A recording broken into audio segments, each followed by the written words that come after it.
Everyone, এটা ছিল পয়লা বৈশাখের ভিডিও। অনেক দিন লেট হয়ে গেল ভিডিওটা তোমাদের সাথে শেয়ার করতে, তাও শেয়ার করছি কারণ তোমাদের জন্য ভিডিওটা করি, আমার ভালো লাগে শেয়ার করতে। কিন্তু অনেকটাই লেট হয়ে গেছে, যেহেতু আমি ভিডিওটা করেছি ভাবলাম তোমাদেরকে একটু শেয়ার করি।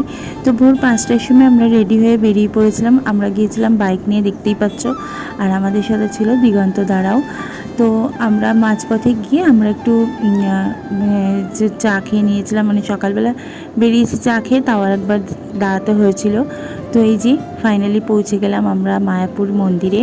তো খুব সুন্দর দর্শন করেছি, আর এখানে আমরা একটা হোটেল নিয়েছি একদিনের জন্য আর কি।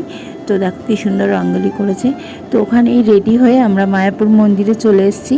তো এসে কি বলবো, সেদিন তো জানোই কতটা গরম ছিল, কতটা রোদ, খুব রোদ ছিল, কষ্ট হচ্ছিল একটু, বাট মায়াপুর এসছি, এত সুন্দর দর্শন করেছি, তো সেটার জন্য আর অতটা কষ্ট হচ্ছিল না।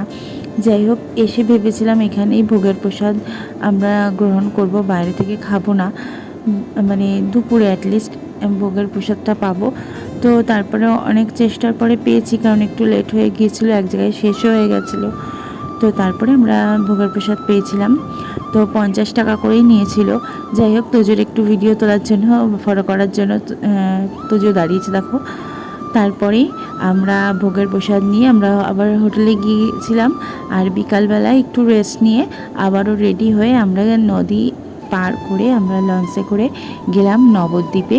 নবদ্বীপ না গেলে হয় বলো, অতি প্রাচীন একটা জায়গা, সেখানে মহাপ্রভু ছিল জন্মস্থান, সেখানে না গেলে তো আর হয় না।